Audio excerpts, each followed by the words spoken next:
Okay,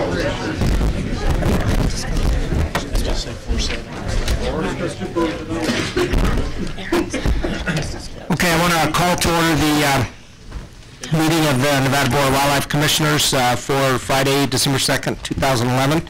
Why don't we go ahead and do a roll call of the commissioners? Chairman McBeath. Here. Vice Chairman Robb. Here. Commissioner Drew. Here. Commissioner Wallace. Here. Commissioner McBeath. Here. Commissioner Rain. Here. Commissioner Howell. Here. And Commissioner Schrucker. Commissioner Vogler. Why don't we go ahead and do the Pledge of Allegiance at this point, and I'll go ahead and start. I pledge allegiance to the flag of the United States of America and to the republic for which it stands, one nation, under God, indivisible, with liberty and justice for all.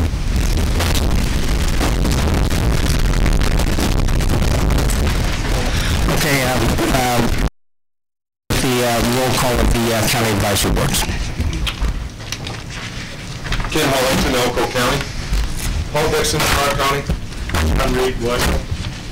Jim Evans, Eureka. Glenn Bunchman. Blair, Wyoming. Bill Island. Tom Castanelli, Humboldt. Gil Renner, Carson. Jim Curran, Kirkville. Joe Graham, Perdian. Nevada, Lincoln. Okay, thank you. Okay, let's keep going. First agenda item is agenda item number 2, Chief Game Warden, Buonamici. Yep.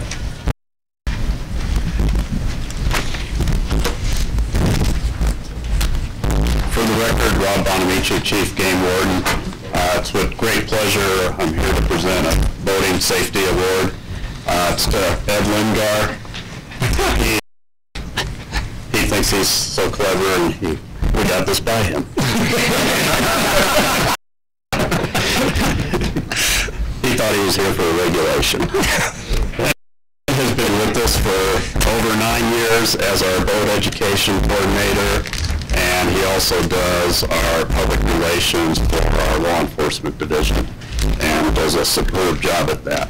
He's got a can-do attitude anytime you approach Ed. Hey, Ed, can we do this? Yeah, I can do it. We can do it. So he's got a great attitude. He's served on MDOW's marketing committee, and he's developed our boat education program from start to where it is today, which is a major feat in itself. And then, in addition, he represents MDOW at a national level through NASBA, the National Association of State Boating Law Administrators. He's been on the Boating Education Committee there, chaired that. He's been Master of Ceremonies at the International Boating and Water Safety Summit. So he's got national recognition as well as state recognition. He's been the recipient of the Boating Professional of the Year Award from NASBA, and now Boating Educator of the Year. So with that, I'd like to present Ed Lindgar with Boating Educator of the Year. This certifies that Edwin Lindgar, Nevada Department of Wildlife, has been named Boating Educator of the Year for the state of Nevada, September 30th, 2011. Thank you, and congratulations. Thank you.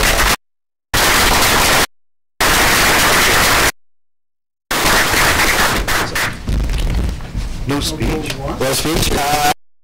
Thank you, guys, Ed Lindgar, Boating Education Coordinator. Thank you, Rob, and I do appreciate moment of recognition.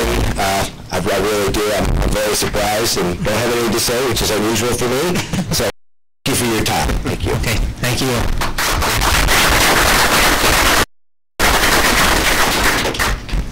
Okay, before we get to agenda item number 3, our Deputy General Cassandra Joseph will also make a statement with many issues that we had at our prior meeting, and to guide us on the forward. Okay, good morning. I just wanted to clarify on the record that at our last meeting there were a couple of questions, or at least a question about AB 257 and how that new legislation applied for action items that we were doing on, for public comment on any item that was potential action item. And I did get the, so we played and I've got some confirmation, some clarification. And so when we have an action item and the commission takes it for discussion, then after that we go out for public comment, and when it comes back to the commission, there is the ability for the commission to continue to discuss. There was some question about whether, based on the wording of AB 257, whether the commission could continue to discuss without having a motion pending before they voted, and the answer to that is now yes, and I got the approval from our head OML person. So wanted to make that clarification and let everybody know that. So basically, we've had a practice of when it comes back, after public comment, it comes back to the commission, and we can have additional comment, and so we will continue with that as we've done in the past. Okay, then I'll move on to agenda item number 3, approval of the agenda for possible action. Commission will review the agenda and may take action to approve the agenda. The commission may remove agenda, combine items for consideration, or take items out of order. So why don't we go ahead and open that up for discussion. Does anybody on the commission have any comments on the agenda?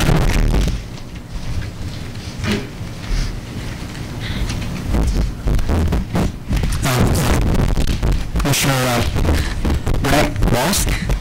Move to approve the agenda. Second. Okay, we have a motion and a second to approve the agenda. Okay.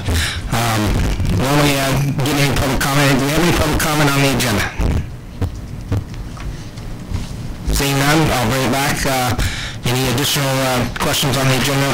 Commissioner Shaw? Mr. Chairman, the other a chance to review the minutes. Could we postpone approval until the next meeting? September minutes, right? Yes.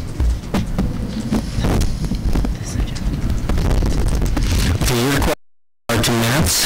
Yes. Okay, this agenda item is covering this agenda. I'm sorry. Okay? Okay, so I think we have a hit. Okay. We have another agenda item, I believe, is what you're referring to, and so we'll discuss that at that point. Okay. Okay, so any other comment on the agenda? Okay, then I'll bring it back. We'll go ahead and vote. All in favor of approval of the agenda, say aye. Aye. Any nays? Agenda is approved. Mr. Chairman, we have a commissioner on the phone. How would you like to deal with and voting and whatnot, so we know we can hear Mr. Vogler? I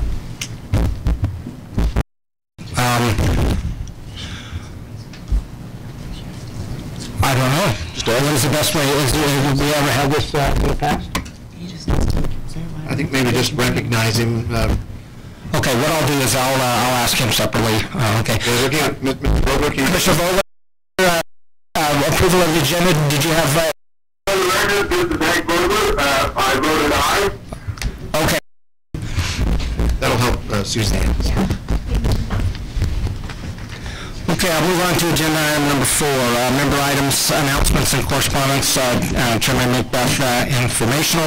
Commissioners may present emergent item. No action may be taken by the commission. Any item requiring commission action may be scheduled on a future commission agenda. The commission will review and may discuss correspondence sent or received by the commission since the last regular meeting and may provide copies for the exhibit file. Commissioners may provide hard copies of their correspondence for the written record. Correspondence sent or received by Secretary Mayor will also be discussed. Okay, member items. And let me make my own member item statement right off the bat here.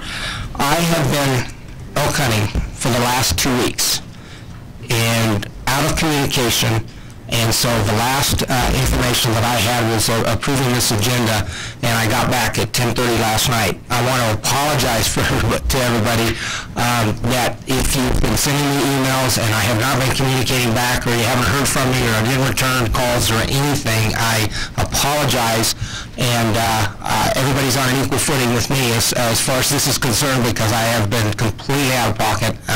And so I would appreciate you take that into account in your discussions today, that I basically have been kind of in the dark for the last 2 weeks. So thank you. Any member item you want to discuss? Commissioner Long? Relating to correspondence to received since the last meeting, I believe we all received a email from Nevada Big Orange Unlimited to all of us about a $150,000 donation they gave. And it says to deposit in the Wildlife Trust Fund to support the Department's 2011-12 Big Game Capture, Transplant, and Monitoring Program. That's $150,000. It's not dedicated to sheep. It goes to all the wildlife in the state of Nevada. It's in the account for Ken and staff to use as they want. My understanding is with that $150,000, you get 3-to-1 matching funds, and then in association with that, you get labor that they can also get matching funds on. So I think it's only right that we recognize something like that. I think we should recognize it more than just commission member items. I think we should do something formal for them, because you add up everything with the 3-to-1 matching funds, the in-kind labor and everything. This is $600,000-$700,000 of benefit to the Department of Wildlife from NBU. So I wanted to bring that up, and like I said, I wish it was a little more formal than this, but I believe it was worth recognizing. Thank you, Commissioner. Go ahead. Commissioner Hall? Thank you, Mr. Chairman. I've got I guess you'd call it a flyer from Safari Club International, talking about predator prey. And I gave one to all the commissioners, and I left some out there on the desk out there. The title of it, "If these prey are not controlled, their prey will vanish." And I'm not going to bother reading the whole thing. I give everybody a copy, but I'd like to have it entered into the record that Safari Club International, pretty good-sized organization, and they certainly recognize the fact that we've got a predator problem, and it's only going to get worse. We've got a couple items on the agenda that we need to think about when we vote on. I'll give this to Suzanne to put in the record. Thank you. Okay, thank you, Commissioner Hall. Any other Commissioner Rain? Thank you, Mr. Chairman. It's interesting to see that. Several things. It's always an interesting time of year, hunting season, because I always privileged being able to speak to a lot of different hunters and guides and people that come through. And I'll spend a lot of time out wandering around the hills this fall. It's always interesting. I generally do a poll, ask people, how's things going, ask them all questions about what their perceptions are. And it was interesting, out of more than 40 people that I spoke to, I had one deer hunter, and he was a guide, he had a client with him, that was really happy with the number of deer that he was seeing out there, and he had the most interesting tactic that I might said, do you only hunt some places where there's been domestic sheep that year? I'll give you his name, it's kind of interesting. He's one of the more successful guys around. Other than that, without exception, which was interesting, because several of the people were county advisory board members, actually quite a few of them, and a lot of people, everybody is very disappointed with what they're seeing out there in the way of deer. I've had, we talk about bighorn sheep with people for the most part, it's kind of a mixed bag. Yeah, we've seen some, didn't see some, size, that type of deal. Elk, for the most part, people seem to be relatively happy, has been my, call it informal poll results. there seems to be a relatively mixed bag, but for the most part, they were positive. Actually, in the way of bull hunters, most of the ones I end up talking to are generally the successful ones that wander through. But there's also several, but the guys that didn't get them, it seemed like they saw some and passed them up for various reasons. But the deer, a lot of these people, they just don't show up at the meetings, they just don't talk a lot to a lot of people, I don't know. But it's interesting, it seems universal, virtually, in the people that I talk to. And it's also interesting, I had a couple of them I talked to, and I said, well, I might talk to the area biologist over here, over there, and, we're talking regions far away from where I live even. And it was interesting, a couple of them said, oh, well, it's that wildlife commission giving out too many deer tags, and that's the problem. It was interesting. I had 3 instances of individuals saying that part of the problem with the wildlife, with the deer population, was the wildlife commission giving out too many deer tags is what they'd allegedly gotten from endowed personnel, which, considering we were virtually crucified for cutting back deer quotas, it's rather interesting that endowed personnel appear, at least, to be giving out information directly to the contrary. I found those interesting observations. Aside from that, a couple things from last meeting, one of which was that, a couple things disturbing. Of course, lots of things disturb me, and they probably don't disturb other people. One was our discussion a little bit about Robert's Rules of Order being just guidelines because they're policy, and policy is just guidelines.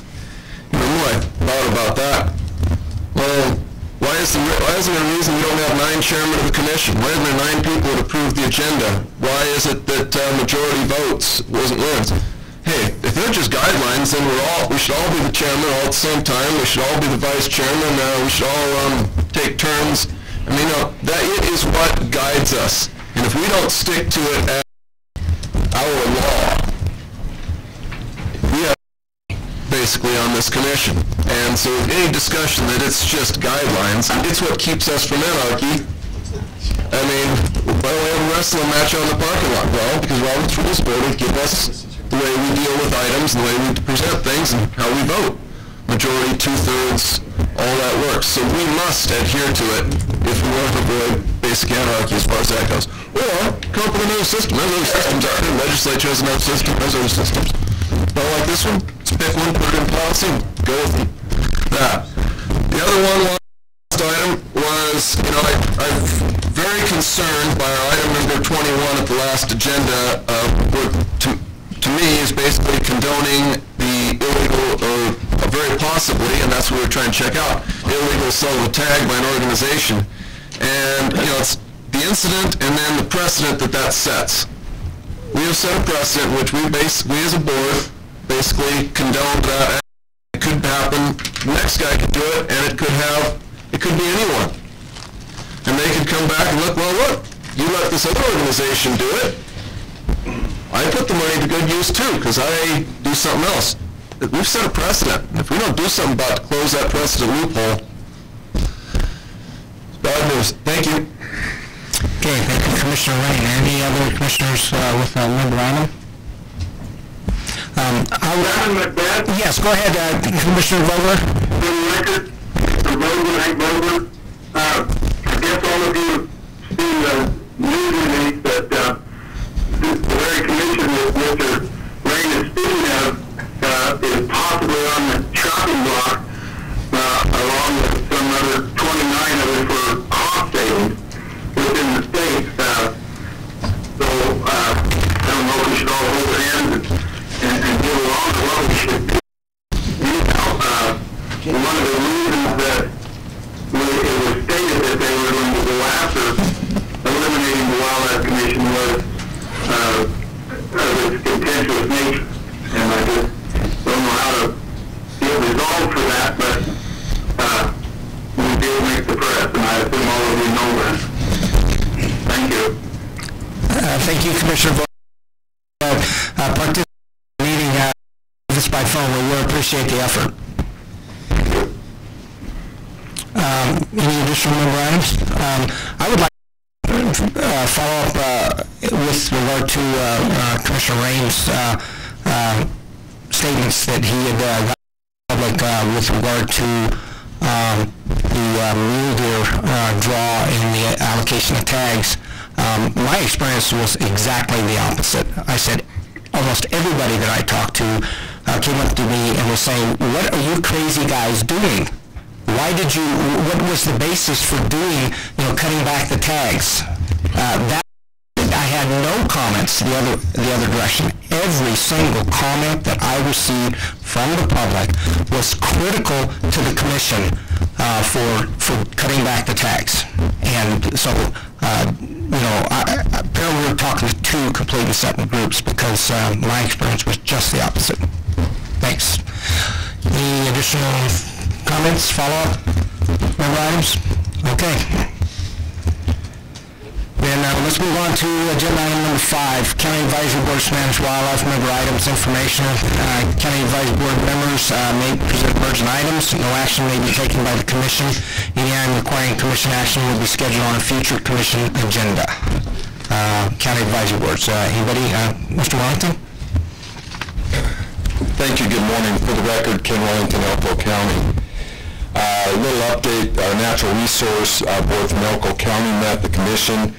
We had a couple items on there, that China Mountain Wind Energy Project, the BLM Drawbridge Field Office, Wells Field Office is beginning the process of the PA for the cultural resources. The NEPA process is started to move forward. I think part of that affects an area just below Jackpot, which is Contact, and I think we have some sheep in that area, and I just want to make sure the department, make sure those lines that come through that way, that those are protected. I'm sure they will, but I just wanted to bring that to your attention. Second thing is the Snowwater Lake and Warm Spring allotments. As the Tommy LLC is moving forward to change cattle allotments to domestic horse. They're trying to move forward with BLM on that. That Tommy LLC is, most of you probably know, the Madeline Pickens group, and I think it's probably a brilliant move on her part to try to get those wild horse moved into those allotments off of Warm Spring Ranch and so forth. A comment period is coming open on that. I think we're going to have to look at this, maybe the next commission meeting, putting that on as doing some type of letter on that. We're a little bit concerned. I'd like to probably look into it more before we do that. Third thing, I wanted to thank the department for allowing Tony Wasley to come over to our meeting. He did a great job in his presentation on the mule deer plan. We're pretty pleased. He answered questions. We had county commissioners there and a lot of public, and we really appreciated that. And I wanted to thank for letting him come over. The last thing is, I'd just like to say that I'm kind of along the same lines as Mr. McBeath, or Commissioner McBeath. I was in the field for about 38 days this year with friends having tags and so forth. We had a cabin up by Gold Creek.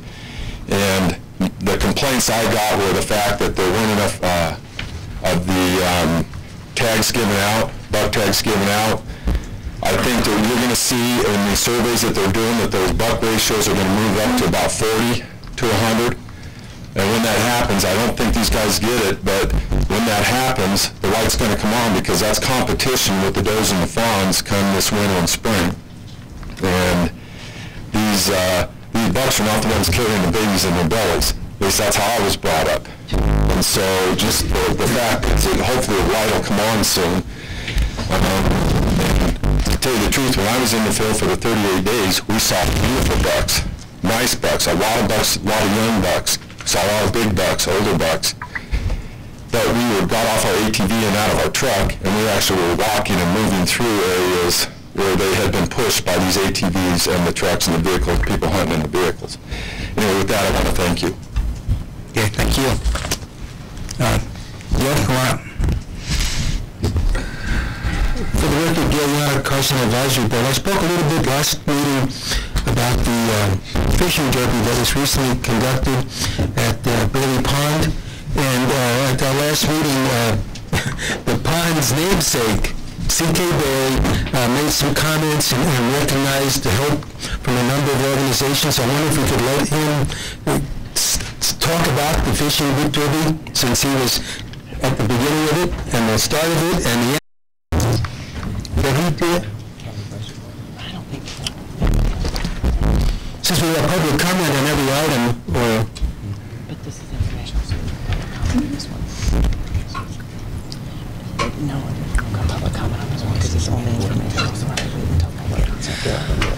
We're going to have to wait. Okay. Comment, but we'll get him up here. Thank you. Okay, thank you.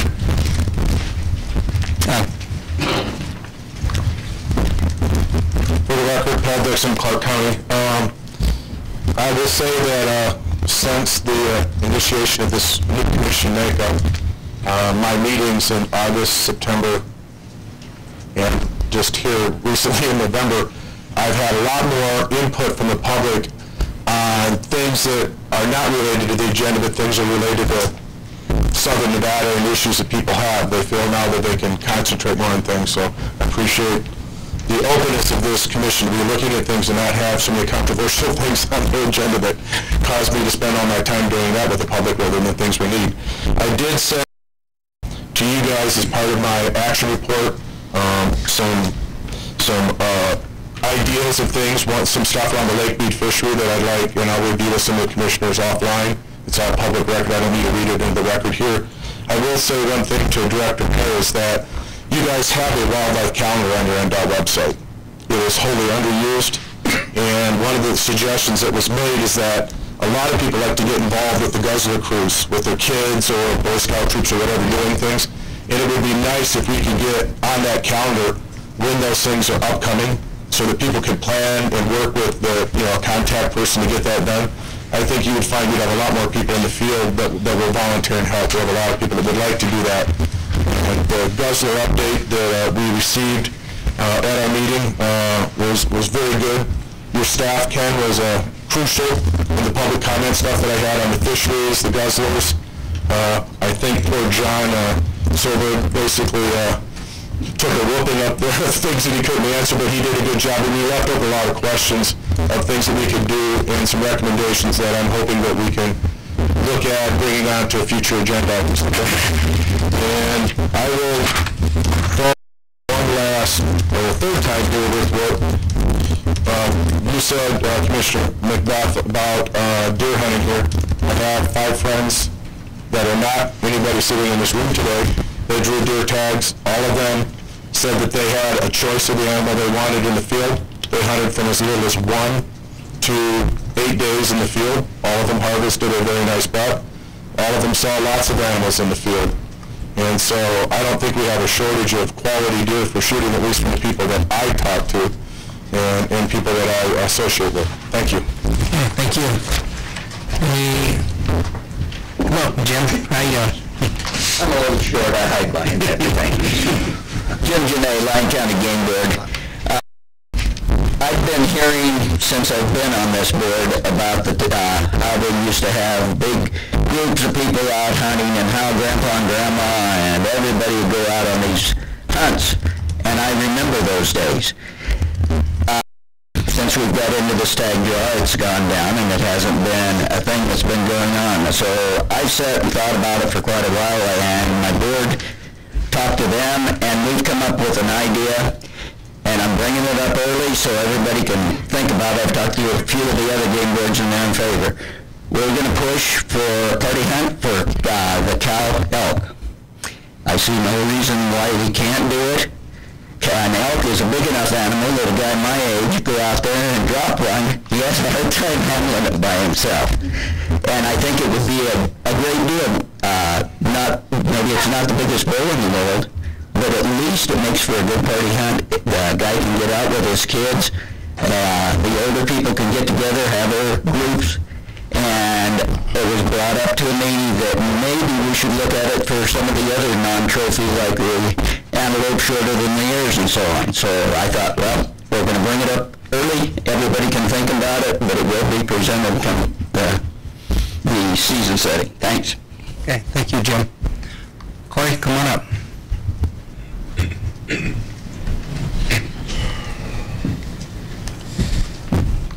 For the record, Colorado Lincoln County Game Board. Real quickly, we have a fun one coming. My board voted to move for a petition for the use of aircraft again. And it's NAC 503. A lot of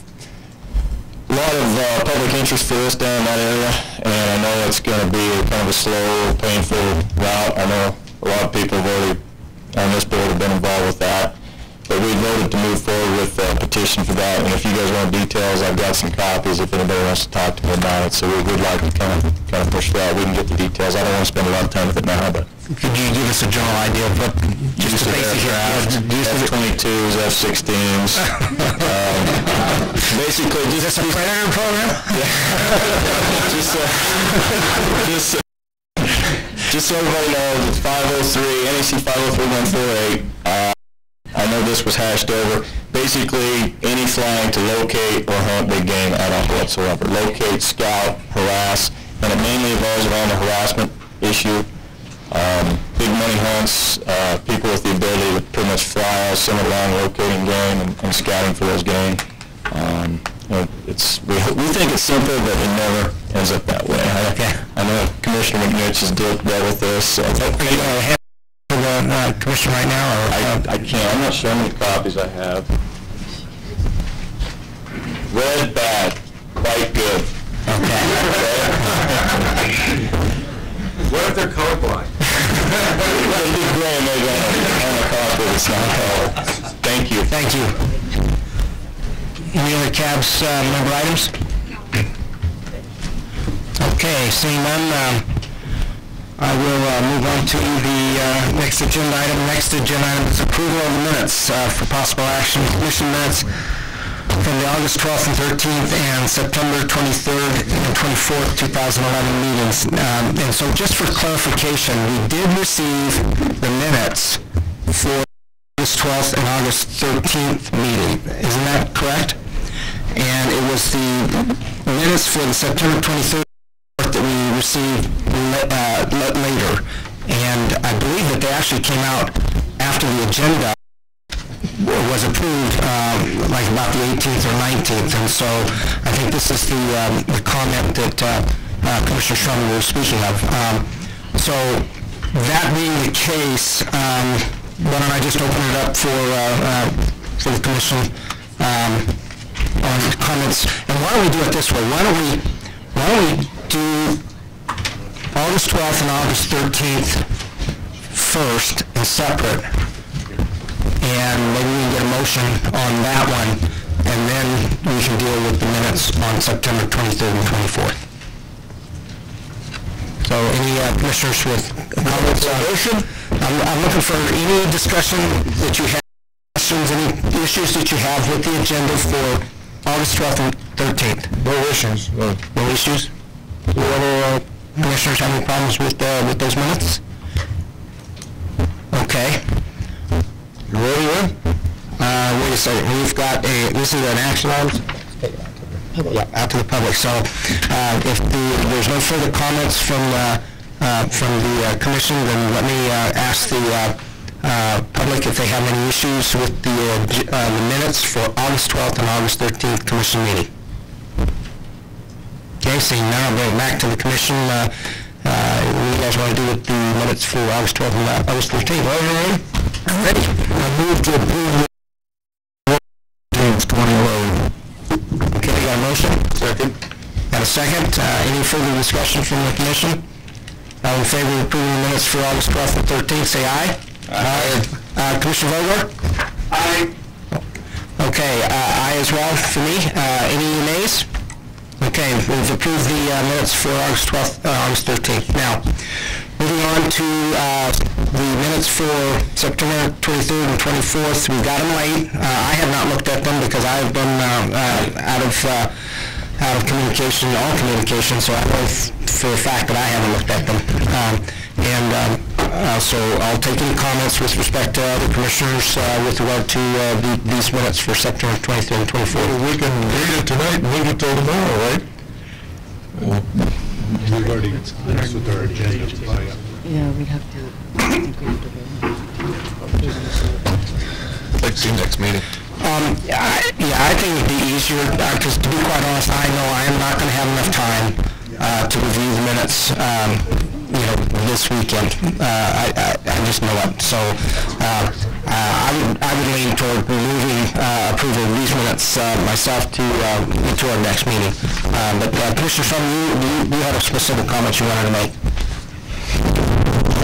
Also, the fact that I hadn't had a chance to, because we just received them, I didn't have a chance to go through it, so I think that we should, if possible, move it to the next meeting. That gives all time, because I don't think that many of us will get a chance to look at it tonight. There's, 121 pages here, something like that?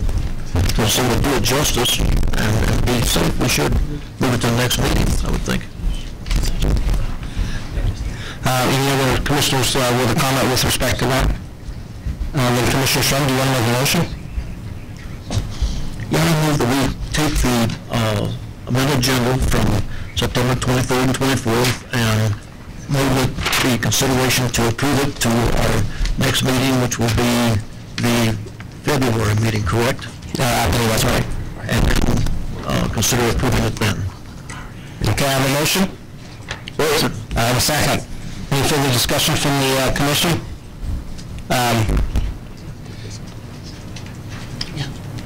Let me hold on just a second. We have a motion and a second. I need to take the approval for September 23rd and 24th to the public. Any public comment with respect to the minutes for that meeting? Seeing none, I'll bring it back. I have a motion and a second. Any further discussion from the commissioner? Seeing none, all in favor of the motion, say aye. Aye. Commissioner Vogler? For the record, Hank Vogler, aye. Aye, myself. Any nays? Seeing none, that motion has been approved. We will look at those minutes in the meeting for, I think it's February 3rd and 4th? Okay, thanks. Okay, moving on. Agenda item number 7. Could I make a comment? Just sure. We're testing something today that you should be aware of. For here at the Valley Road, we're actually live streaming on the internet for the first time. We have a new webmaster, who's a whiz-bang, and we're doing all kinds of, take a look at our website, it's been improved, a lot of things are coming down the pike, but it's www.livestream.com/NDAL.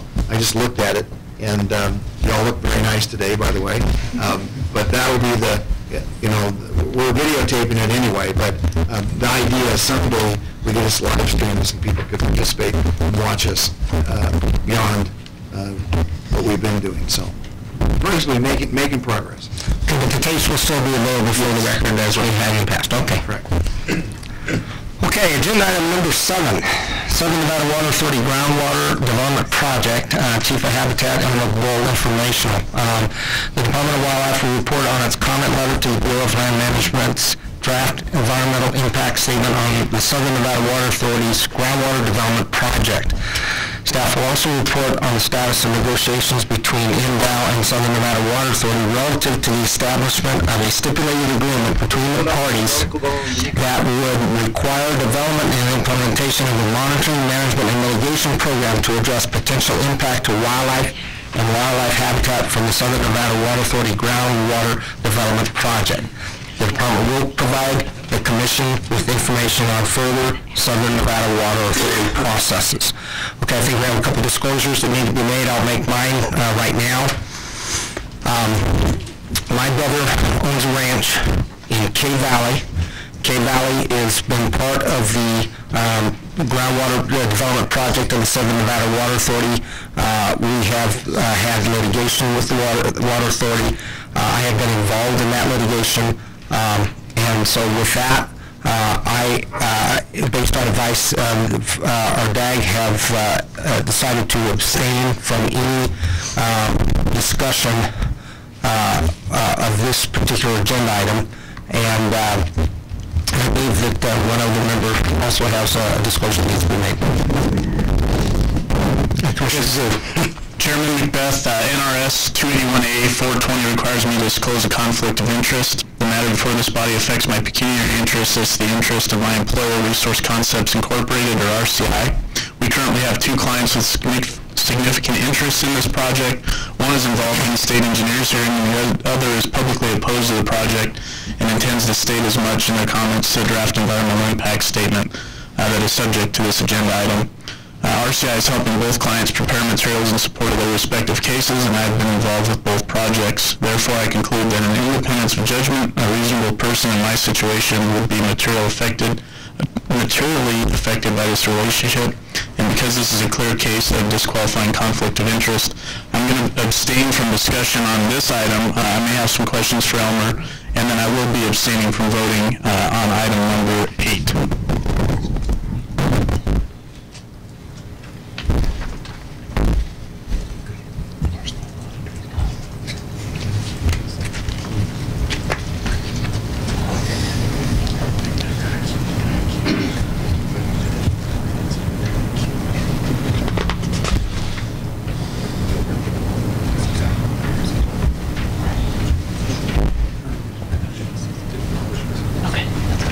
Okay.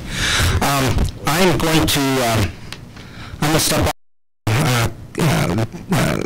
just step out into the public for this particular item, and so I'm going to have Vice Chairman Rob go ahead and lead any further discussion on this, and Emma, come on up.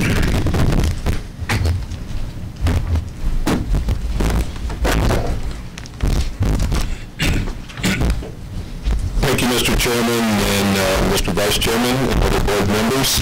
For the record, my name is Elmer Bull. I'm the Chief of the Habitat Division for the Nevada Department of Wildlife.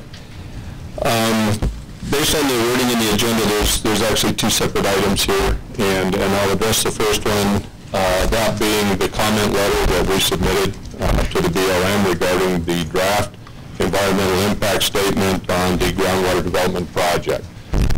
Earlier this year, the BLM issued a draft environmental impact statement regarding the subject groundwater development project.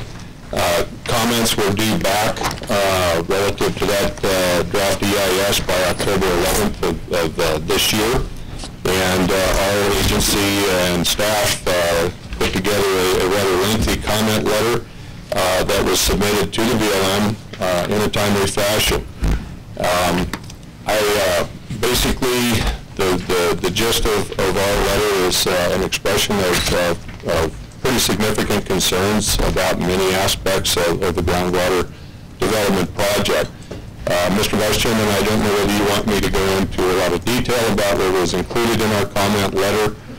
All of these items and all of the comments are going to be posted on the BLM website next week, as I understand it. But if you care, I can go through some of the highlights of the concerns that we expressed in that letter. I would appreciate it if you would go through those so we can get them on the record today. And all the feedback I got from the county advisory boards, everybody thought the letter was fantastic. So, but if we could hit some of the highlights, I'd appreciate it.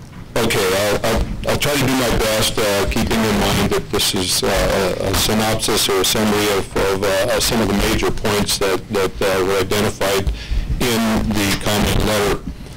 First of all, our staff's overall impression of the EIS was that it was put together fairly well, and we're pretty happy, although as I read through this document, we have a lot of concerns about the groundwater project. But as far as the development of the EIS, we were overall fairly happy with what the BLM had produced for us. Our staff ultimately would, as far as this project goes, recommend the no action alternative. However, recognizing that there is some probability that the project and the applications to export water could be approved, our staff went through and did a very diligent job of reviewing the EIS and providing comments on the various aspects of it. There were a number of things that we had concerns with, and again, this is not going to be a comprehensive coverage of this, but I'll try to do my best to hit on some of the high points that our folks tapped on. First of all, descriptions regarding the modeling of the impacts of this project did not leave us with a great deal of confidence that the model is sufficient to predict or adequately address the full range of impacts anticipated by the project. We are concern about the assessment of cumulative impacts combining the proposed Southern Nevada Water Authority project with existing and potential future groundwater development projects that could occur in those same basins or adjacent basins. We're concerned about the level to which potential future climate change was addressed in the EIS. We didn't feel that there was adequate time spent on addressing the potential of future impacts based on possible climate change that we may be experiencing. A description of whether the proposed and alternative actions addressing energy needs for the main pipeline conveyance need future power sources other than what is existing presently would be appropriate. We feel that perhaps the additional power needs to operate this entire project combined with other large energy transmission projects that are located in that part of the state, the cumulative effects of all of those projects may not have been addressed well enough in the EIS. In the draft EIS, it relies heavily on the construction-related disturbance being remedied by project area rehabilitation, restoration, or reclamation. Mindful that present native species representations in seed banks and nurseries are limited, especially for the Mojave portion of the project.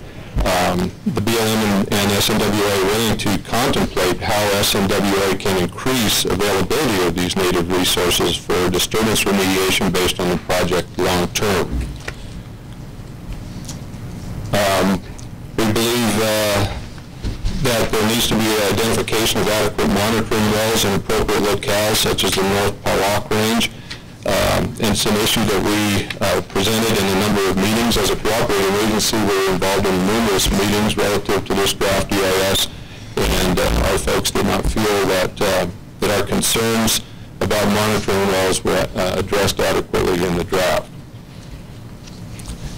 NDOT continues to have significant concerns about potential groundwater drawdown scenarios affecting middle and lower White River Valley aquatic ecosystems and associated species, including the Kirch Wildlife Management Area, as a result of groundwater development out of Cave Valley. So we have some concerns about the potential impacts on the White River Valley area. In general, we found mitigation-related sections of the EIS to be very inadequate in addressing potential impacts. And that's, then it starts to get into a lot of real specific items relative to specific wildlife species. But that's a synopsis of some of our major concerns with this document. And currently, the BLM has received, after the October 11th deadline, received in excess of 20,500 comments relative to the draft EIS. These are currently being reviewed by the contractor, a contractor that's been hired by the BLM to basically categorize the comments. And all of those comments, or a synopsis of those comments, will be posted on the website by the end of next week. That's the BLM website. So anyone interested in reviewing those should be able to see those by the end of the week next week. The BLM will send out some guidance on reviewing the comments to the cooperating agencies, including us, before the end of December. There will be another cooperating agency meeting in January 18th and 19th in Las Vegas to review and discuss the comments and edits to the final EIS. An administrative draft of the final EIS will be provided to cooperating agencies for review by late April or early May. The final EIS will be completed and released by late summer of 2012 with a record of decision sometime usually around 90 days after that. The next cooperating agency conference call will be held in January. And we will, as an agency, continue to participate in that process, and we'll see how our comments are incorporated into the draft EIS, and hopefully we'll see their engagement there.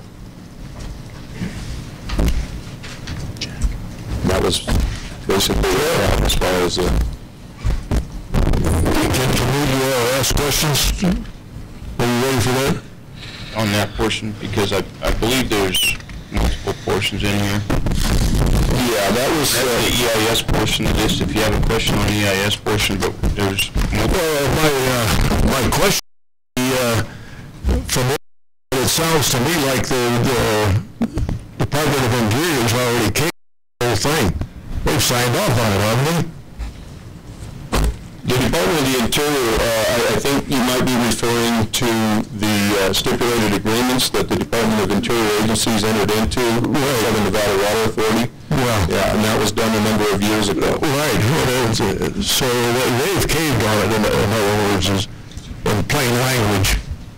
I'm not sure I would consider it caved, but they did enter into stipulated agreements. Right. Explain what they get in return for the stipulated agreements. The stipulated agreements essentially what, by entering into stipulated agreements with Southern Nevada Water Authority, the DOI agencies agreed to drop the protest of the water applications that were submitted by SNWA in exchange for the establishment of a monitoring, management, and mitigation program that would be used to and it would identify strategies that would be used to help identify the impacts of groundwater pumping when it started and identify mitigation strategies that would be implemented to offset negative impacts to federal resources.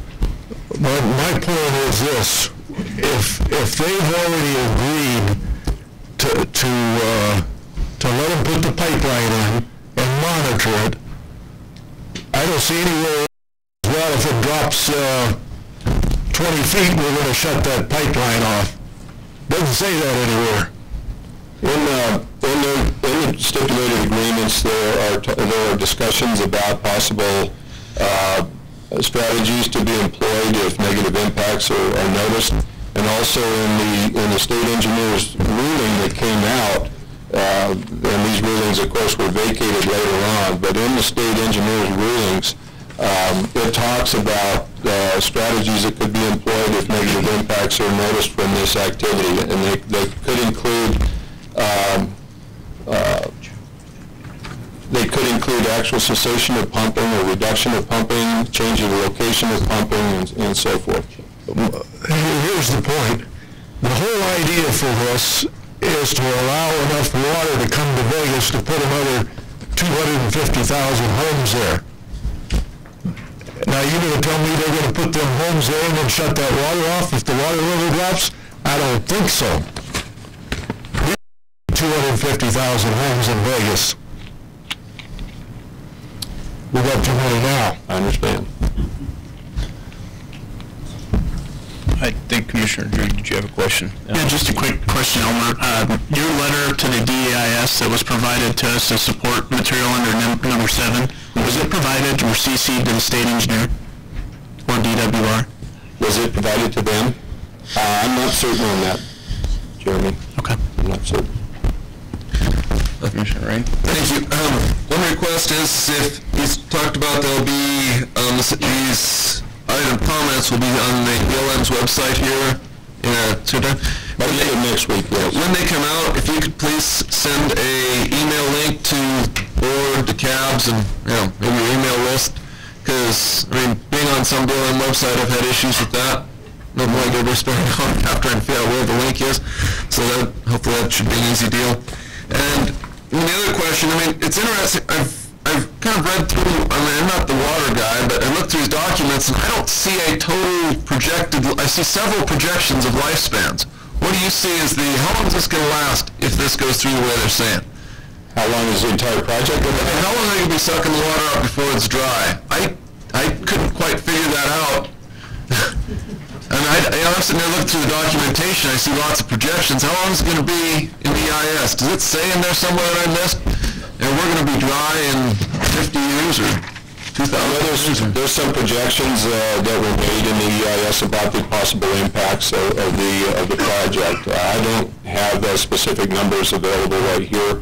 I was just trying to remember, I couldn't find in there, okay, we're going to be sucking water out for so many years and then we're done. I just wondering, I don't have that, I'm sorry, but I can try to get that information and send it to you. I don't. There's a lot of stuff in there, It's a huge document, absolutely. But I can do that if you'd like. Yeah, appreciate it.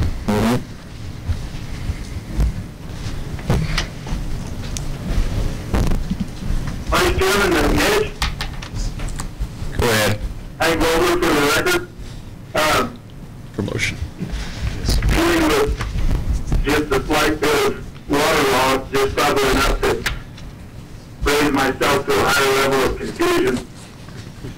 Wildlife in the state of Nevada in water law is already vested. Theoretically, it's ahead of everything but everything. And in fact, that's one of the reasons so many people with private ownership of water have been so vehemently opposed to some of the people thinking that we should call wild horses wildlife, because they would be vested in water just like deer, antelope, bighorn sheep.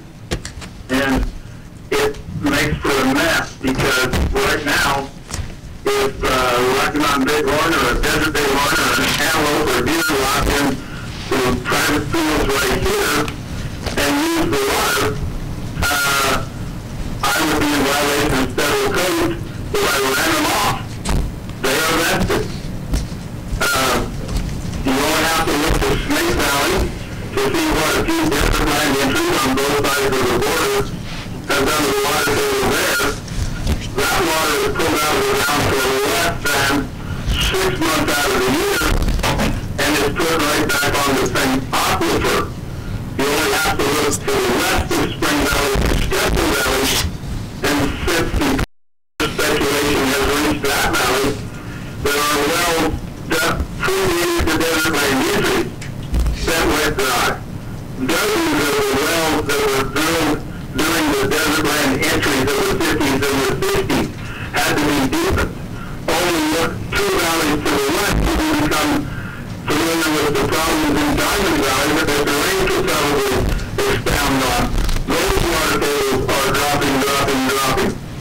So, once the pipeline goes in, with the legislature being overwhelmingly dominated by Clark County, and the cost of this project is up to $15 billion, I doubt very seriously that even that group of people in the Assembly or the Senate would then say, King next, let's go to desalinization.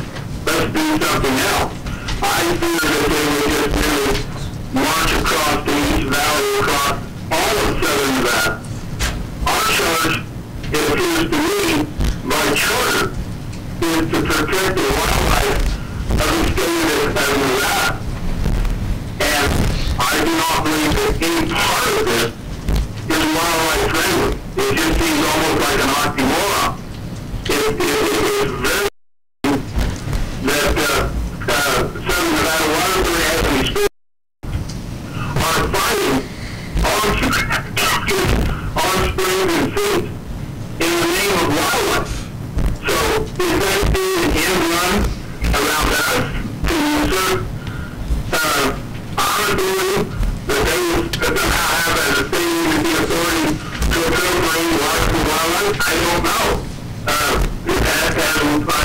Earlier today, on the chopping block anyhow.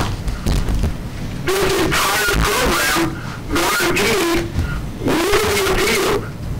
The EIS that has yet to be finally approved or disapproved. The state engineer has made no ruling. And even when those rulings are made, this whole thing probably will take 5 to 10 years. And if for some unforeseen reason, the growth spurts in southern Nevada do not pursue as they did back when the annual net growth for Clark County was 80,000 persons per year, possibly must produce nothing anyhow. But loaning any credence to the project reappears to block each and every one of our eyes as the people of the city to the wildlife of this state, whether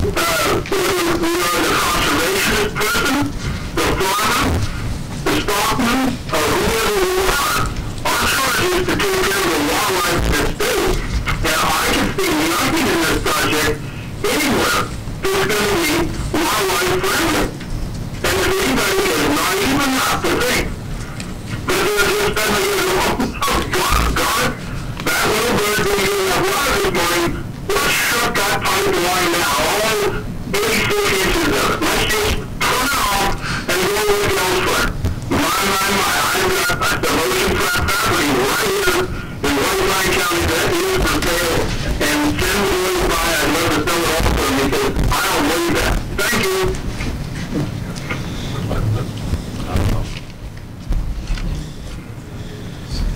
Any other comments on the EIS portion of this?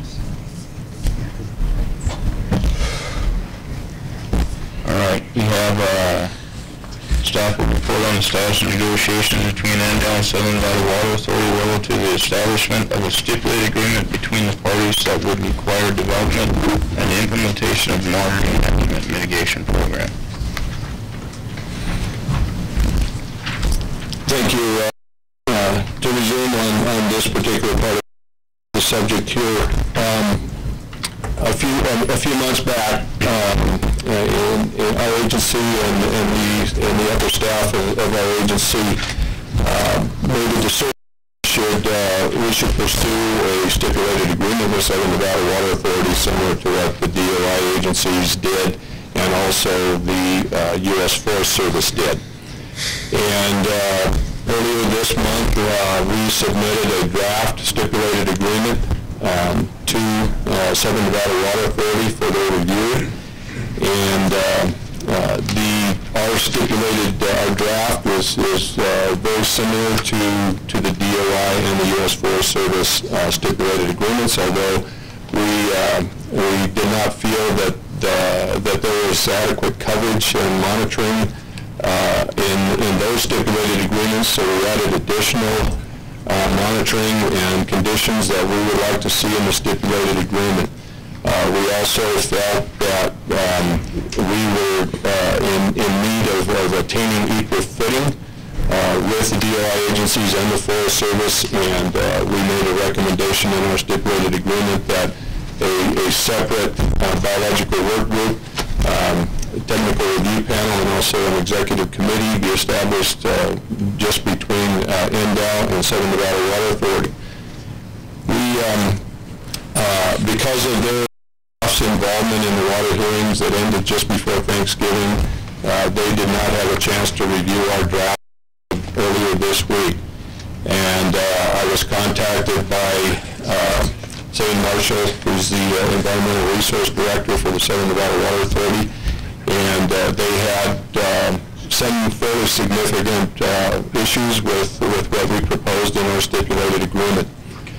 We agreed to meet, and yesterday Zane Marshall came to our office here and sat down with our staff and reviewed the concerns that they had with our stipulated agreement.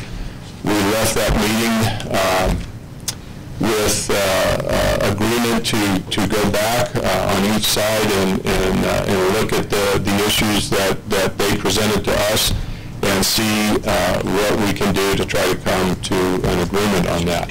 I felt that it was a productive meeting.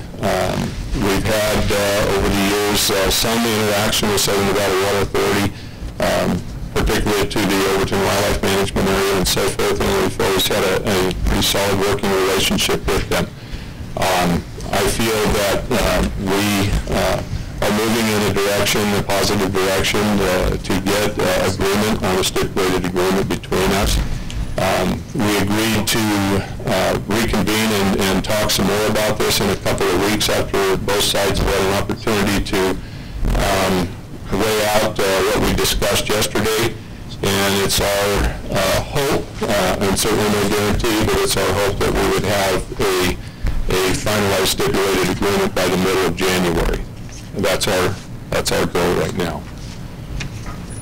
So, with a stipulated agreement, the department would, in essence, withdraw their protest. Yes. If we finalize the stipulated agreement, then we would withdraw our protests. And the stipulated agreement would be submitted to the state engineer's office to be included in material that the state engineer would use in making the final rulings, which I believe are expected sometime in March. And think most of the people in the room were here during our last meeting, and we had a lengthy discussion concerning a letter to the state engineer's office today. And so my understanding is the Department of Wildlife is protesting, not the Wildlife Commission. So no matter what action the Wildlife Commission takes, if the department enters into a stipulated agreement, it's the department that withdraws, it's not the commission. We are operating as two separate bodies at this time. Yes. Well, that's, Mr. Chairman, that's a question I had is probably the AG could answer is how does it seem right? For example, if we vote today, which we're going to do that in a few minutes, if we was to happen to vote to send a letter that we're it, and then it looks to me like Deputy Director Haskins already signed a letter with stipulated agreement, right? No, there's been no signed stipulated agreement. We have submitted a draft to SNW.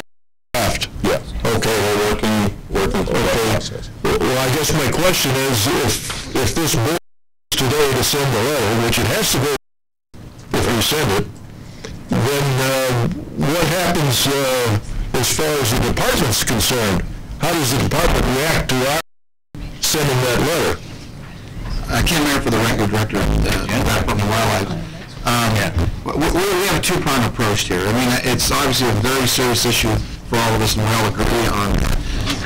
And so, as Mr. Vogler aptly pointed out, we need to make sure we get something for wildlife here. So we're going to do two things. One is we're going to continue to comment like we did on the DEIS and all the plans and actions that come about as a result of this whole process that they're going to go through. And the tone and tenor of our comments will be pretty much like you just saw. The second prong of it is that we need to make sure we get something for wildlife.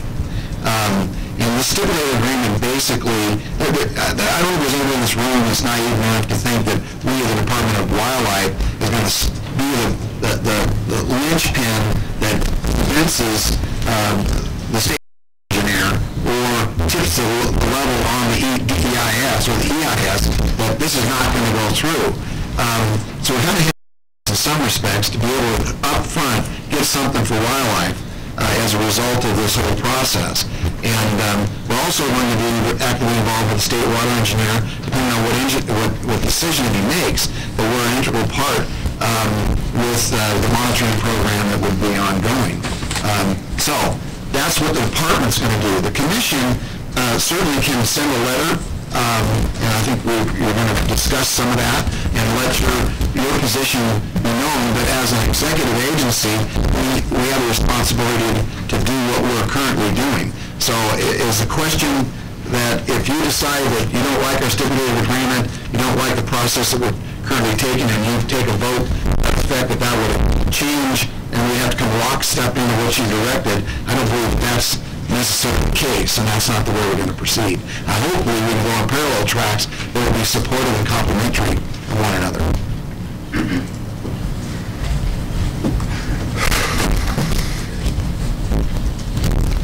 Commissioner Lynch. So the process, if Department of Wildlife is going down the path developing a stipulated agreement, we're going to draft it. What happens if you can't come to an agreement with other parties? What happens there? Does things just happen? I mean, what? If we do not come to an agreement on a stipulated agreement with SNWA, our protests, our original protests of these water applications would remain in place, and ultimately the state engineer would make a decision. And that's, we, in our discussions earlier, before we made the decision direction, thought about the probability of the state engineer completely denying all of the water applications, and we didn't feel that was probable, particularly given the favorable rulings that the state engineer made on these same applications a number of years back. That decision, of course, was vacated. But we felt that this was our best opportunity to try to be involved in management of this project, feeling that it was probably going to move forward, and thus the development of the submission of the stipulated agreement. So with that, and I got a comment that I'll make here in a second, but so the door's not shut on the Department of Wildlife during the protest taking place, I think is what I'm hearing. Well, the protest is in place. So there is, unless there's a stipulated agreement, unless there's agreement, then that doesn't change it. You don't vacate your protest. So, and having read at least the comments, I haven't read the whole thing from front to back, but I did read your comments and letter that went out, and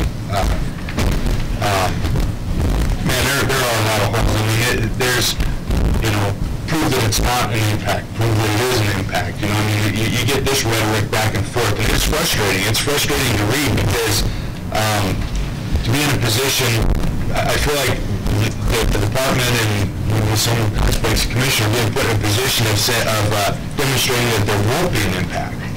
And I see that in terms of there's comment about we're going to put in new plant species that are drought resistant. That tells me something, okay? We're going to move animals out of harm's way relocation. Some of these things have strong site fidelity. We know that. You're writing them out.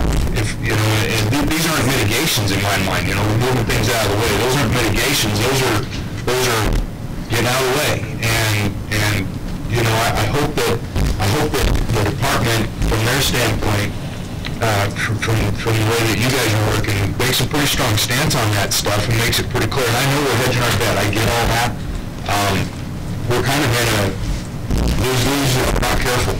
Because you can sell out and get your stipulated agreement, and you could end up in the same spot as if you just stuck with your protest. And that's,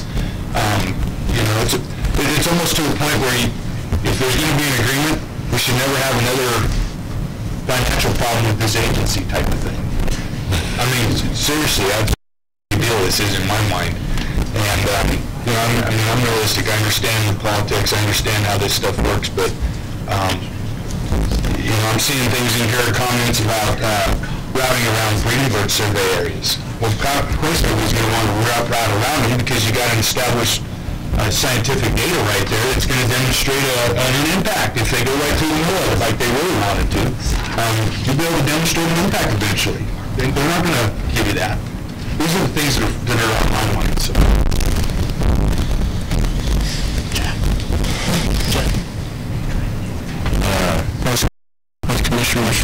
Yeah, just a couple more questions, and maybe Ken, this would be directed to you. Has the department been involved at all in the hearing process, and does it plan to be involved at all as things wrap up? I know there's a final brief that gets filed here within the next month, and then I think all protestants have an opportunity to kind of write a suggested ruling to turn into the state engineer. Is that something the department is prepared to do on a parallel track with the stipulated agreement discussions, or where is the department as far as that goes?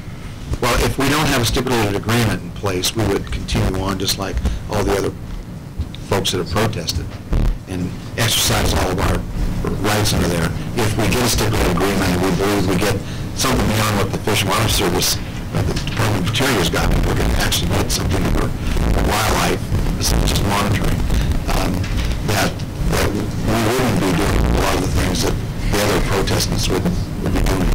But in the event that the stipulated agreement you can't come to terms on that, you are prepared to do those last couple of things very seriously, yes. Okay. And that's why we're considering the stipulated agreement to hedge the bet, because I want to end up at the end of the day something for wildlife. Frankly, the Fish and Wildlife Service, whatever agreement the Department of Interior made, did not forego their responsibilities under the Endangered Species Act.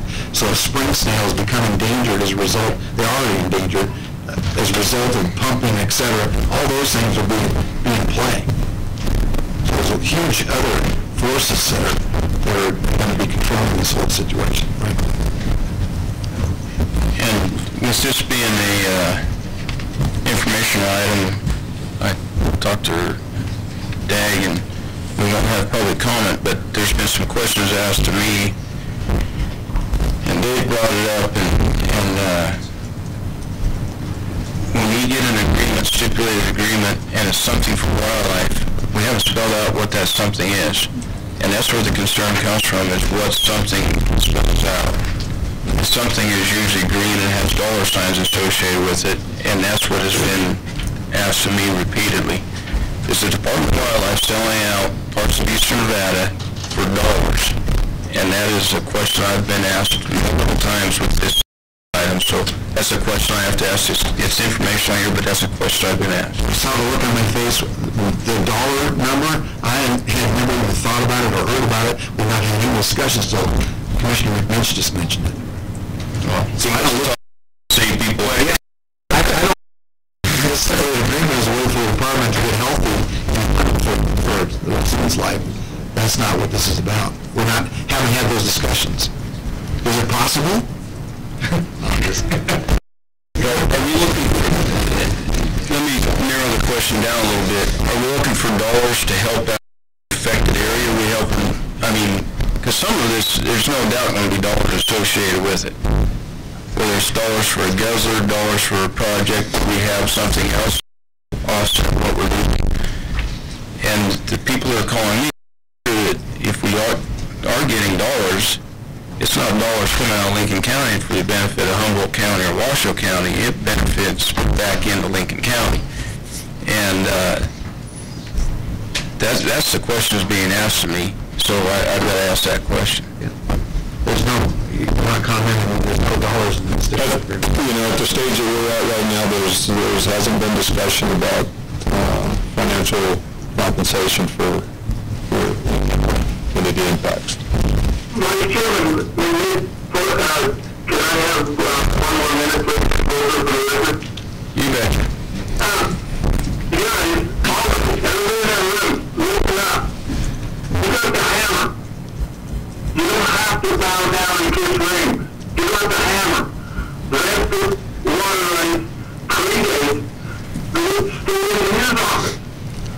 You control the wildlife use on water back to the first white person in the country. That's why water is vested to wildlife. And it makes it very simple. Don't kill any rings. Don't get in a hurry with anything.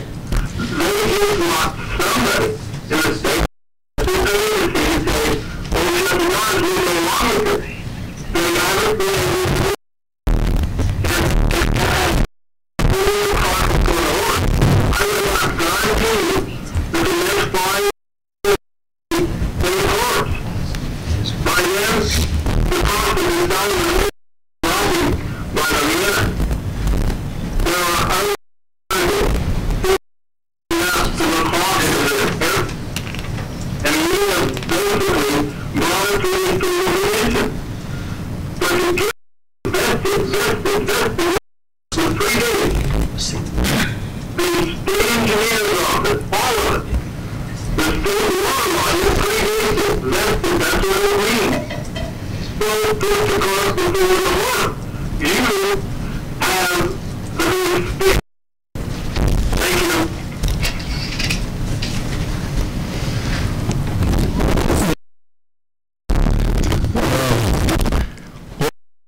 correct. Right, cost of this project is projected. I've already looked at the numbers. They got desalination plants in a lot of different places. El Paso, Texas is a good example. They could build a desalination plant down in California, and we could keep the water that they're getting from Lake Mead, and it'd be a lot cheaper in the long run to do the whole thing. And no matter how much they stipulate, if there's any money involved, it'll never pay for what is going to be the impact taking this water out of that area. It'll never pay for it. Won't have no water up there anymore.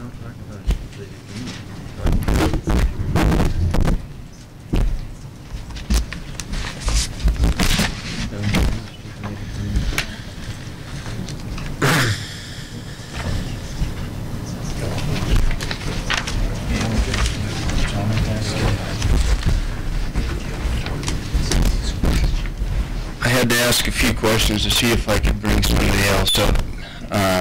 We were talking about a stipulated agreement with Southern Nevada Water Authority. And with that being on the agenda, we do have somebody from Southern Nevada Water Authority here that may be able to answer a few more questions pertinent to this agenda item with the stipulated agreement. We cannot go outside of that, but this gentleman's agreed to speak. Zane Marshall, he's Director of Environmental Resources for Southern Nevada Water Authority. He's in the audience. If he could come forward, maybe he can shed a little more light on this for us, and he does want to speak, and it doesn't really pertain to the next agenda item. It more pertains to this. So if he has something pertinent to this agenda item, I'd like to hear from him.